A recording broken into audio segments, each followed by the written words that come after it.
Assalamu Alaikum. Subscribe to support this channel and help spread the voice of truth. Today we are going to talk about a topic that every Muslim knows about, but almost nobody can actually explain properly. And that's the real problem. Because when a non-Muslim asks you the question, most Muslims either say, "It's haram, end of story," or they stumble through 2 or 3 medical arguments they read online in 5 minutes that fall apart the moment someone pushes back. So today, we're going to fix that once and for all. The question is, why does Islam forbid eating pork? Is it just about hygiene? Is it cultural? Is it arbitrary? And most importantly, how do you respond when someone tells you, "But today's pork is clean, it's raised in controlled sanitary conditions, so your argument doesn't hold anymore"? We're going to answer all of that, completely, honestly, with the evidence.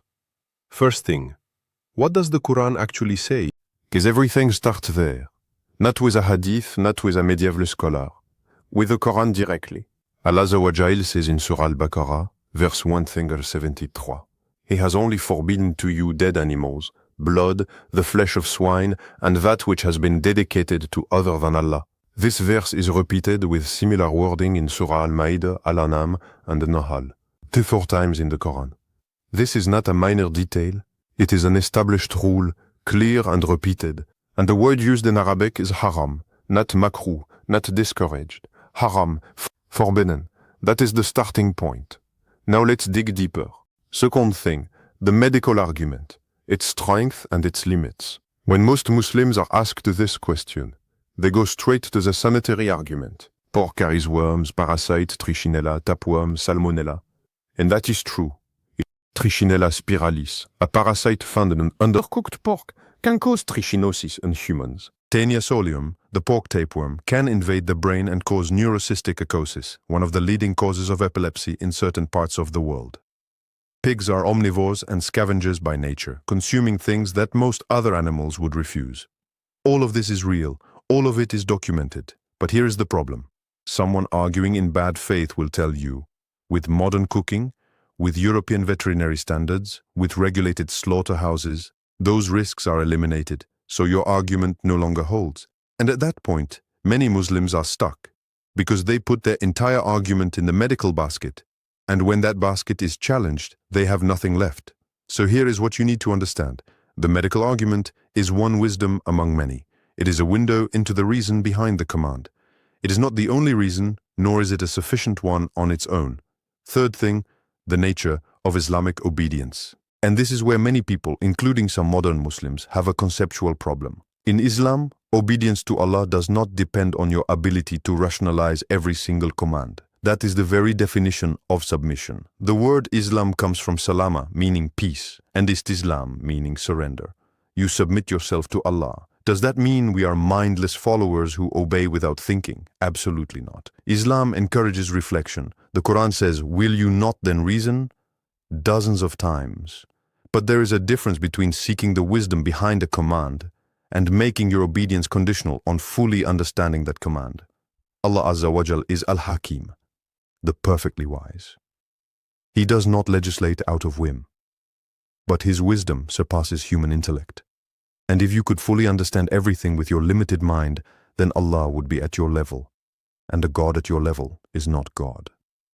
Fourth thing, the spiritual and symbolic dimensions. What many people forget is that Islam does not separate the physical from the spiritual.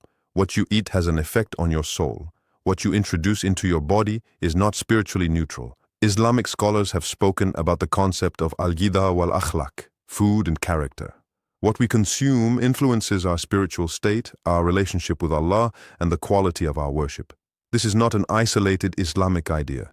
Other spiritual traditions, Judaism, Buddhism, Hinduism, all have dietary rules connected to spiritual purification. The idea that food is nothing more than biological fuel is a modern, materialist, and historically recent concept. Islam says, your body is a trust given to you by Allah. You are not its absolute owner, and that trust deserves to be treated according to the rules of its real owner. Fifth thing, pork in other traditions. Because here too, when someone attacks you with, "Your religion is strange for forbidding pork," you can remind them that Islam is not alone on this issue. Judaism forbids pork in the Torah, in the book of Leviticus chapter 11. Pork is considered impure, tameh, because the pig does not chew its cud despite having a split hoof. Practicing Jews do not eat pork. And this prohibition preceded Islam by several millennia. Some early Christians, particularly the Judaizing Christians, also maintained this prohibition. It was only through Paul of Tarsus and the Council of Jerusalem that Christianity lifted the dietary restrictions of the Torah. Ancient Egypt had priestly classes who abstained from pork. Certain schools of ancient Greek thought also discouraged its consumption. So Islam is not saying something eccentric. It is part of a long tradition of dietary discernment that runs across civilizations and religions. Sixth thing, how to respond concretely when you're challenged. First response, ask about the standard being applied. Does this person apply the same critical logic to Jewish dietary laws, to Buddhist vegetarian restrictions, to Hindu rules about beef, or is it only Islam that has to justify its rules before the court of modernity?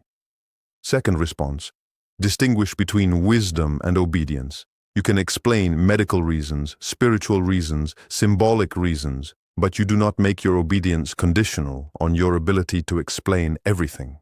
And you hold that position with dignity, not with shame. Third response, remind them that Islam legislated on food 1400 years before modern nutritional science existed, and that some of these rules found scientific validation long after the fact. That is not coincidence.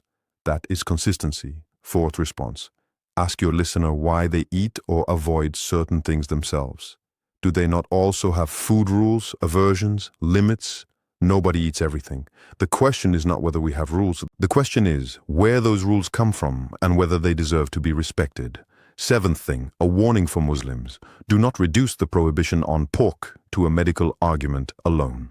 Because when you do that, you place yourself on the battlefield of science. And if tomorrow science declares that well-cooked pork is completely safe, you have nothing left to stand on. The prohibition on pork is not conditional. It is not suspended if sanitary conditions improve. It is absolute because it comes from Allah. And that does not change with 21st century farming practices. You can mention medical reasons as a possible wisdom, but your foundation must be the word of Allah and submission to His command. That is where your strength lies, not in a scientific argument that can be turned against you.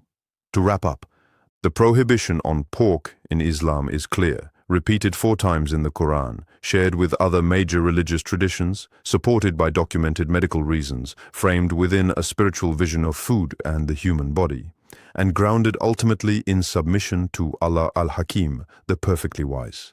When someone tells you it is strange or irrational, you have nothing to be embarrassed about. You explain, you contextualize, you remind them that this rule is not exotic in the history of religions.